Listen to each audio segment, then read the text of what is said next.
La maîtrise de la météo, une guerre secrète. Les événements météorologiques tels que ceux que nous vivons actuellement en Europe depuis des semaines et des mois en raison de la sécheresse prolongée ne sont pas, comme beaucoup peuvent encore le penser, des événements séculaires. Bien que ce soit difficile à croire, ce sont des pièces de puzzle planifiées de longue date dans le cadre des plans de bouleversement visant à dominer et à contrôler le monde entier et le cosmos. Le phénomène des traînées de condensation des avions, qui apparaissent souvent de manière croisée dans le ciel, sont des interventions dans le système climatique. Ce qu'on appelle des chemtrails font partie des mesures de géo-ingénierie destinées à lutter contre le réchauffement climatique. Depuis plus de 20 ans, des catastrophistes ont entrepris de contrôler les événements météorologiques. Ces manipulations de la météo font le jeu de l'économie pour la domination et le contrôle des ressources mondiales. De plus, c'est une affaire rentable pour les spéculateurs qui peuvent réaliser en un rien de temps des bénéfices faramineux sur les marchés financiers internationaux. CLA TV résume pour vous, chers téléspectateurs, les aspects du documentaire Géo-ingénierie solaire, la guerre secrète que chacun devrait connaître. Le mot chemtrails est d'origine militaire et se trouve dans le Space Preservation Act, une loi sur la protection de l'espace. En 2002, un membre du Congrès américain a présenté un projet de loi visant à abandonner toutes les armes non conventionnelles, y compris les chemtrails. Par armes non conventionnelles, on entend des armes développées dans le but d'une part de nuire à l'espace ou aux écosystèmes naturels ou au climat, et d'autre part de détruire une population, une région cible sur Terre ou dans l'espace. Le projet de loi a certes été approuvé, mais avec des coupes draconiennes. La référence à une quelconque arme non conventionnelle a été supprimée.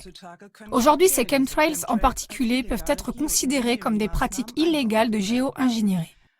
Un document déposé en 1996 et intitulé « Programme national, recommandé pour la modification moderne de la météo » est considéré à ce jour comme une preuve accablante de l'existence de changements climatiques et météorologiques massifs.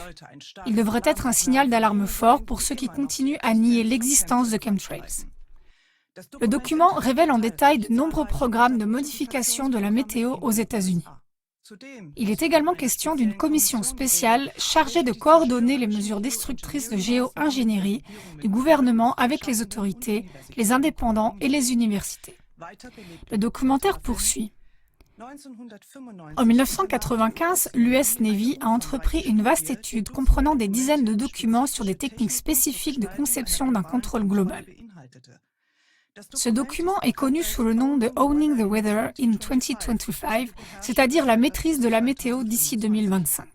L'étude prétend n'être que théorique, mais après avoir consulté les diagrammes et les images, nous en avons déduit que dès 1995, les opérations de contrôle climatique et météorologique étaient déjà intégrées dans une phase d'implémentation avancée. En fait, notre ciel est strié, opaque et brumeux depuis au moins 1995. Que se passe-t-il exactement lorsque des avions répandent des chemtrails? Les chemtrails se composent du carburant d'aviation ordinaire et d'un additif. Edward Teller, l'inventeur de la bombe à hydrogène, a proposé lors d'un congrès sur le changement climatique qui s'est tenu en Sicile en 1997 d'utiliser des additifs dans le carburant de l'aviation civile. Depuis lors, ces produits chimiques ne sont plus seulement épandus par les avions militaires, mais aussi par les avions de passagers. Les avions de ligne qui présentent des traînées de condensation remarquablement longues et plus ou moins stables volent à des altitudes basses et très basses, où il est en fait totalement impossible de former de la condensation. C'est en fait prouvé et irréfutable que des additifs ont été ajoutés au carburant des avions. Le physicien Pena Corrado décrit qu'il n'y a pas grand-chose à calculer pour étudier la différence entre les chemtrails et les traînées de condensation. Il existe des livres et des textes de météorologie qui expliquent bien que les traînées de condensation sont des phénomènes qui se produisent à des altitudes de 8000 mètres avec des températures de moins 40 degrés et une humidité de moins 60%. Alors, pourquoi les traînées apparaissent-elles malgré tout? Elles apparaissent parce qu'elles sont produites artificiellement.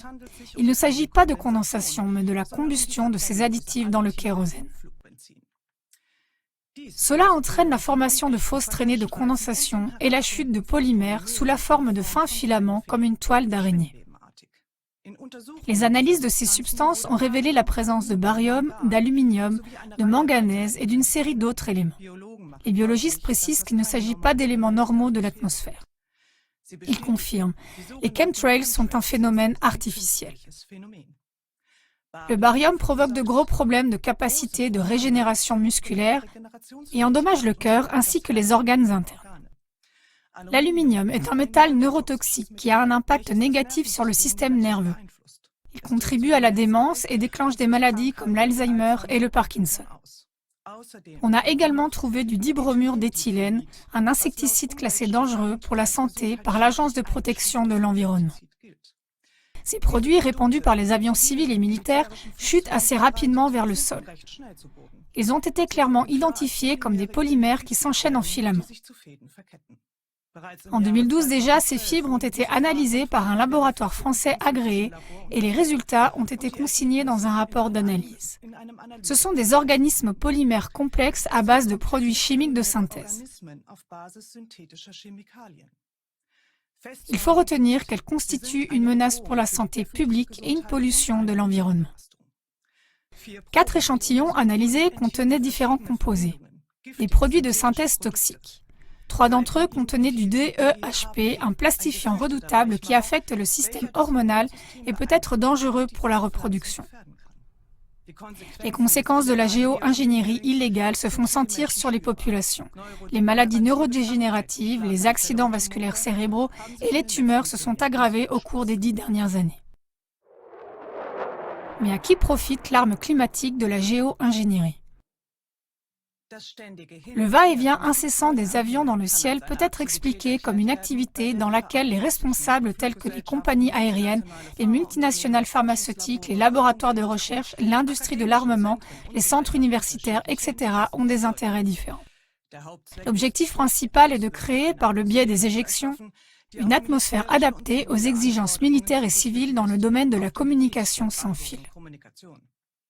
L'oxygène et la vapeur d'eau dans l'atmosphère affaiblissent les conditions de communication radio, la qualité de réception des satellites, des radars, du GPS, du Wi-Fi, des antennes relais.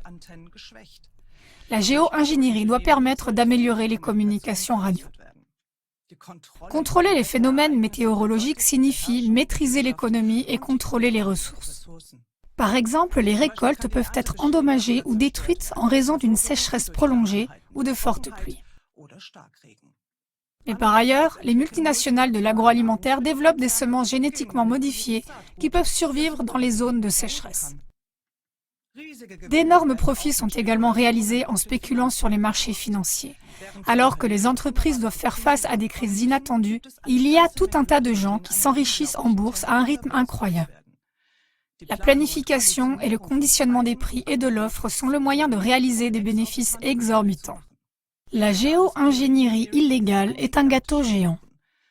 Sa valeur est astronomique. Après que l'ouragan Katrina a dévasté la Louisiane, des millionnaires appartenant au cercle junior de Bush ont remporté des marchés aux enchères pour reconstruire les usines. Quels sont donc les défis auxquels nous sommes confrontés et comment pouvons-nous agir ? Nous devons tout d'abord comprendre que s'opposer uniquement à cela revient à se préoccuper uniquement des générations futures. Nous devrions plutôt essayer d'impliquer des biologistes, des médecins, des pharmaciens, des écologistes, des politiciens sérieux et sincères et leur demander de contribuer à la résolution des problèmes avec toutes leurs connaissances et compétences. Il faut mettre un terme à cette évolution illégale et ne plus permettre la dissimulation. La géo-ingénierie est une pollution aussi importante que celle de l'amiante, mais elle est 10 000 fois plus forte et s'étend à presque toute la planète. De plus, toute une série de comités jouent un rôle important dans la mise en œuvre de ces programmes de géo-ingénierie, pour laquelle les membres et les scientifiques de renom diffusent constamment de la propagande. Il est urgent de les démasquer, ainsi que les négationnistes professionnels payés par l'État et par ceux qui créent les crises et tirent ensuite de la misère de gigantesques profits. Nous devons donc atteindre le plus grand nombre de personnes possible, à commencer par nos voisins, nos parents et nos amis.